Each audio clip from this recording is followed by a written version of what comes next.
Are you hyped up for Dreamcatcher? Oh yeah! Oh, Dreamcatcher. Hi guys, this is Umu from ReacttotheK. This is Isaac. And we are reacting to Dreamcatcher's release. They're having a comeback soon.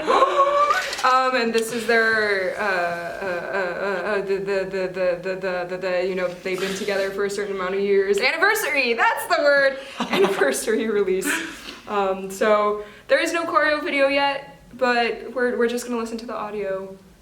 Do they always release audio first then? Or do some groups do?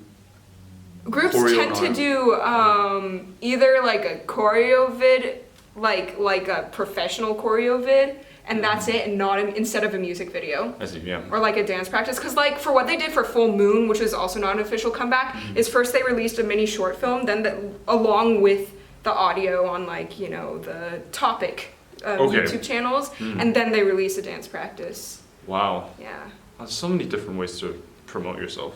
Hey. It's amazing. Anyways, this is going to be interesting because we're both wearing like soundproof earbuds, so we're not going to be able to hear ourselves. I've heard a tiny bit of this. I've heard a tiny bit of the teaser, but I just heard 3 minutes. I don't want to spoil it for you. 16 seconds. Oh no, ha ha ha, funny. No, I didn't hear the whole thing. Okay. Over the sky. Is this anime? Isn't that everyone's first reaction with all Dreamcatcher songs? Oh, that's a very anime chord progression though. Oh yeah. And especially like how it starts off in the piano and then transitions to like the electric guitar. Also the instrumentation. Guitar. Yes. I like how we went from super syncopated and hard hitting to just chords. Just chords, yeah. Just simplifying the texture. Okay.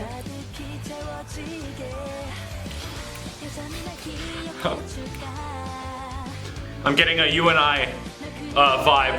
Secondary dominance everywhere. Yes. Yeah. Sequence.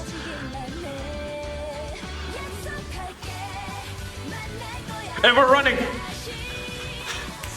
I'm not quite sure where we are harmonically. I felt like that the chorus started on a not a typical chord progression or like, I mean, scale degree.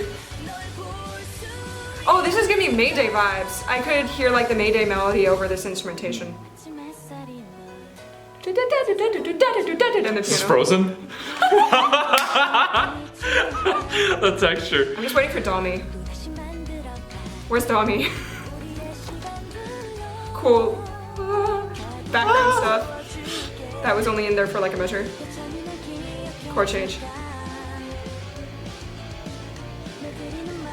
Yeah, it's a chord progression where you can kind of predict where it goes, but then it does like a secondary dominant where it starts prolonging something else, and then you're like, actually now I don't know where I am.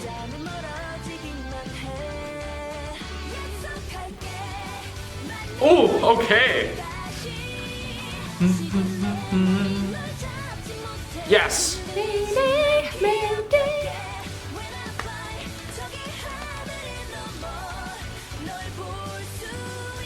Yeah, slower part. Yeah, they start off the chorus with a faster moving vocal. Dreamcatcher. What is this? I don't know what key we're in, so. The vocalist. Yeah, that's Dami. But no, I'm talking about what mode that was for a little bit. I want more of that back. End with it, please. Oh, okay. They do this in Full Moon and You and I, where they just simplify the texture and feature.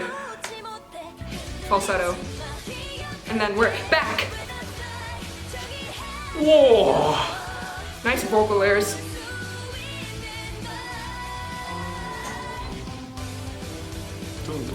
Dang, I could have really used for like the weird modal breakdown to come back at the end, but I can understand why they continue the chorus vibe as the outro. Yeah. Wow. That's such a... What mode was that during Dami's rap? Yeah, so it's that, yeah, K-pop, whenever they use Phrygian, they tend to use a major 3. I don't know why they do that. Why do they do that? Yeah, so Dreamcatcher sound with lots of fast-moving melodies that towards the end of the phrases slow down a bit to allow, I don't know, for a transition, I guess. They thin out the texture or yeah. expand it to start the new section. But I don't think this is necessarily expanding on their sound, but it's definitely continuing it. So I don't quite have a complaint, but I'm not mind blown by the musicality. Oh, that's fair. Yeah. What about you? What do you think? I think it's nice because it continues. Well, I don't listen to a lot of Dreamcatcher, but yeah, just they have their sound, I guess their normal sound. Not saying it's not unique in any way, but yeah, it's like the way they structure things, like how they begin with this really massive, like just rocking theme and then thinning it out just so you can have the vocals. Yeah, it's so energetic, and then they always contrast the energy nicely with thinner textures. It's just that now I'm able to predict exactly when there's going to be thinner textures. And just personally, when I listen to music, I like being thrown off. I don't always like being right. So this was an easy listening for me, but it's good. Sadly, because I listened to the teaser, I knew that the modal part was coming. Yeah. Well, I think that's the thing. It's like once you stay with a group, you start listening to them and you start getting the sound. It's like there are moments where there's different type of listeners. There's one that's like, oh, whatever they give out, that's what it is, and some people want more. Like whether. Sorry, there's rattling sound. Weird noises coming from the heater in this room, but continue. Yeah, but it's like there's so many listeners. I'm starting to notice more because you have a taste for pushing the boundaries of what they currently have, but then some people just want different structures. Continuation, and then continuation of structure. I know people say the songs all sound the same, so it's just everyone has a different taste. Agreed. Yeah, no, I think it's cool because it's like for me, I just because I don't listen to it so much, I'd rather it stay the same. So I'm just like, wow, this is them. Yeah. That way, I'm not saying like, oh, Dreamcatcher. Right. You're able to immediately recognize their sound. Yes, be able to recognize that this is them. It's very nice because of my limited listenings. Yeah. Dream Dami needs more lines. Over the sky. Hyun and Handong need more lines. Give them more lines. Though in this, when Gahyun and Handong did sing, their timbres seemed to blend nicely with all the others, so I didn't immediately realize like, oh, this is them. So I think the melody wasn't necessarily showcasing the differences of their timbres, unlike some of their past songs. It wasn't the goal of the melody to showcase timbres. It's like they wrote the melody and they're like, okay, you're a high singer, you're a loud singer, you can have the transition sections. Like instead of thinking like, oh, this is their timbre and this is their timbre and it can work like this. Yeah.